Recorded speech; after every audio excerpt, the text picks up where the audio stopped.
Ribka umur 3 tahun. Ribka umur 3 tahun dinikahi oleh siapa? Ishak Ishak menikahi Ribka umur 3 tahun. di mana data Alkitabnya? Oke, ini. Alkitab ya. Bentar ya. Iya, ini nih. Bentar ya. Dalam kitab apa? Kitab apa? Ini nih. Kitab? Bentar. Nah, Saya melihat kitab apa? iya, Sefaria di dalam ini kitab Sefer Beresit Peret Esrim Peret Esrim Hames ini Alkitab. Loh, Iya. kau pikir yang saya buka Alkitab bukan Alkitab, ini Alkitab, brother. Ini Alkitab. Loh, ini Alkitab. Ya, sebentar saya gedein dulu ya punya saya ya. Ini Alkitab. Keluaran ya? Keluaran ya? Ini kitab keluaran. Coba itu baca. Coba itu baca. Apa tuh? Genesis. Genesis berapa? 25. Genesis berapa? 25 ya? 25. Itu apa? Ayat berapa? 20. Saya bacakan. Pendetamu mana yang bisa baca Ibrani? Saya mah baca Ibrani, baca Aramaik, baca Yunani bisa. Pendetamu terjemahan saja. Makanya kamu sebentar. Ini tulisan Aramaik, yang tadi ini tulisan Ibrani. Saya bacakan ya kepada kamu ya. Harus saya pakai kacamata dulu. Sebentar, saya pakai kacamata dulu. Ntar dulu. Ya, coba lu baca dulu. Lu kan Kristen. Brother, lu kan Kristen, lu bisa baca apa enggak? Hah? Saya tidak bisa berani. Ya, bagaimana lu paham Alkitabmu kalau bahasanya saja nggak bisa baca? Ya, saya bacakan kepada kamu ya. Nih, saya bacakan. Ini saya tunjukkan nanti. Ini kan Anda kan bertanya, sebentar Bang. Anda bertanya kepada saya, di mana dasar dan dalilnya Ribka dinikahi oleh Ishak usia 3 tahun. Saya baca umur 3 tahun ya. Saya bacakan kepada Anda, dengarkan, jangan kelojotan. Fayehi Ishak ben Arbayim sana bekahto et Ribka. Bat Betuel Ha'arami mipadan Aram Ahot Laban Ha'arami lo Leisa. Dalam bahasa Inggrisnya, coba Anda bisa bahasa Inggris nggak? Saya mah bisa bahasa Inggris juga. Ishak was 40 years old when he took to wife Rivka, daughter of Betuel the Aramean of Padan Aram, sister of Laban the Aramean. Coba kita lihat di sini. Coba lihat. 3 tahunnya di mana? Ini baca, saya bacakan. Anda baca bahasa Inggrisnya bisa baca apa enggak? Coba dibaca. Coba bahasa Indonesia. Coba bahasa Indonesia. Aduh, dibaca dulu. Pada saat usia, sebentar dulu. Ini saya terjemahkan. Pada saat Ishak berumur 37 tahun, maka pada saat itu Ribka lahir dan dia menunggu Ribka sampai dengan 3 tahun. Lalu dia menikahi Ribka. Ini data dari Alkitab Yahudi. Coba klik ke bahasa Inggris ya. Klik ke bahasa Indonesia. Coba klik ke bahasa Brother, Indonesia. ini kata-kata yang sungguh sangat bisa loh. Kata-kata yang sungguh sangat bisa dipahami oleh orang.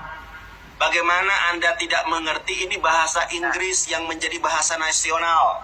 Loh, gimana sih Anda ini? Coba Anda bisa mengerti bahasa Inggris enggak? Jadi gini oke, kita pakai waktu aja, pakai waktu. Pakai waktu. Ya Anda like pause. Kalau Anda mau pakai waktu, Anda like pause. Kita supaya jangan potong-potong, supaya jelaskan ini, oke. Nah ini coba kita lihat ya teman-teman. Ini sudah saya terjemahkan pakai Google Translate ya. Jadi Ishak saat itu berusia 70 tahun. Pada saat itu Ribka lahir. Dan Ishak menunggu sampai Ribka siap untuk menikah 3 tahun. Lalu menikahinya. Ini terjemahan Google saja sangat jelas loh. Ingat. Ini ayatnya. Loh. Oke. Ini ayatnya dalam kitab Kejadian pasal yang ke-25 ayat yang ke-20 itu tidak ada umur 3 tahun. Kenapa? Iya. Karena di sini dikatakan dan Ishak berumur 40 tahun ketika Ribka anak Betuel orang Aram dari Padam itu sesudah saudara perempuan Laban orang Aram Iya, itu diambilnya menjadi istrinya. Jadi ini bertolak belakang dengan ayat Ya, yang bertolak belakang ini. Sekarang saya tanya dulu, Anda kan Kristen. Sekarang Coba. Torah itu, bentar. Ini kan sama, brother. Di dalam Islam juga tidak ada Nabi Muhammad menikahi Aisyah seusia 6 tahun di dalam Al-Quran. Itu tidak ada. Cari di dalam Al-Quran. Sebentar, brother. Ini saya lagi menjelaskan loh, brother. Sebentar, brother.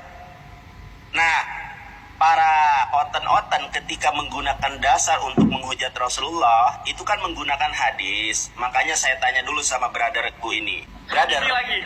Iya, sebentar dulu. Brother, coba jawab pertanyaan saya. Taurat itu ada berapa bagian? Bukan berapa kitab saya tanya. Taurat itu ada berapa bagian? Iya. Jadi Taurat gini, Taurat itu ditulis oleh Musa ya, ditulis oleh Musa, ada juga. Saya tanya Taurat ada berapa, bukan Taurat ditulis Musa, brother. Saya tanya apa? Brotherku yang ganteng, Taurat itu ada berapa bagian? Itu yang saya tanya. Makanya saya mau jelaskan dulu kalau pertanyaan itu. Ya udah, coba lu jelaskan. Taurat itu ada berapa bagian? Oke, gua dengerin dulu. Oke, jadi Taurat itu ada 6. Ada yang ditulis Musa, ada yang ditulis Yosua. Jadi ada 6 kitab di dalam Taurat itu. Di dalam Taurat itu isinya ada yang ditulis Tuhan langsung, di mana di Gunung Sinai. Ada 2 loh batu yang dibawa oleh bangsa Israel.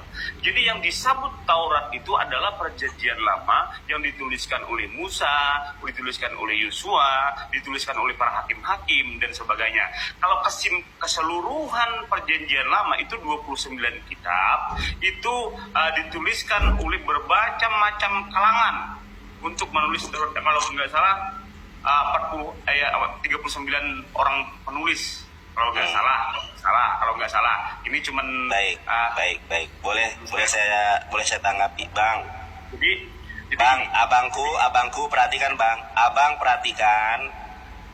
Rekam video saya ini, jawaban Anda nggak nyambung. Yang saya tanya, Torah itu terdiri dari berapa bagian, bukan berapa kitab. Bukan siapa yang nulis. Lah makanya Anda nggak ngerti loh, Torah itu ada berapa bagian? ya yang dimaksudkan Nandar itu bagian apa? Bagian kitabnya? Apa bagian ayatnya? Aduh. Bagian apa itu? Aduh. Baik, Torah itu berapa bagian kategori? Bukan kitab, kategori. Ada berapa bagian kategori Torah itu? Ada berapa kategori Torah itu?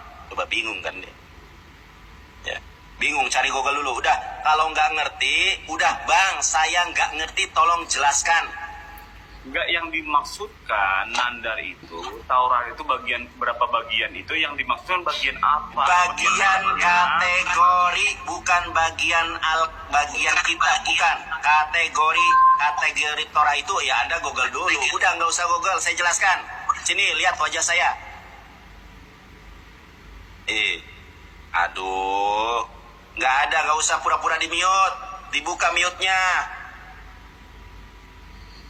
Saya cuma mau cari data dulu supaya... Iya, udah makanya kalau Anda mencari data di Google berarti Anda nggak tahu, saya kasih tahu. Saya kasih tahu, brother, jangan tertunduk lesu. Makanya tidak ada debater Kristen yang sanggup mengalahkan saya. Saya kasih tahu, brother. Jangan bingung. Nggak usah di-mute. Dibuka mute-nya, saya kasih tahu. Oke, silakan. Oke, ini, lihat wajah saya. Torah itu terbagi menjadi 2. Ada yang namanya Torah Sebe-Alpeh. Ada Torah Semiktab. Apa itu Torah Sebe-Alpeh? Torah lisan. Torah lisan itulah yang mengatakan Ribka menikahi Ishak pada usia 3 tahun. Ada Torah Semiktab. Aduh, kacau. Dikasih tahu kok kacau. Taurat lisan itu nggak ada, Nandar. Aduh, coba Anda Google. Aduh, Torah lisan katanya nggak ada. Ya ampun, ya Robi. Taurat lisan di mana? Sebentar. Coba. Lu cari di Google Taurat lisan, tunjukkan kepada saya. Kan ada HP tuh. Coba lu cari di Meta EA Taurat lisan. Coba di situ ada. Stylo, terima kasih tuh, berkat melimpah karena saya menang debat. Bang. Ini. Teman-teman, sebentar, sabar dulu. Teman-teman, Anda punya perangkat. Kalau Anda punya perangkat, silahkan Anda cari di Google, di Meta EA, di WhatsApp, Torah CB Alpe, atau kalian ketik aja Torah lisan. Apa itu? Dijelaskan apa itu Torah lisan. Kalau Torah Semiktab ada 5 kitab, bukan 6. Salah Anda tadi mengatakan 6. Torah Semiktab, Sefer Beresit, Semot, Vaika, Bamidbar, Debarim. Ini bahasa Ibraninya. Bahasa terjemahannya kitab Kejadian, kitab Keluaran, Imamat, Bilangan, Ulangan. Ini namanya Torah Semiktab.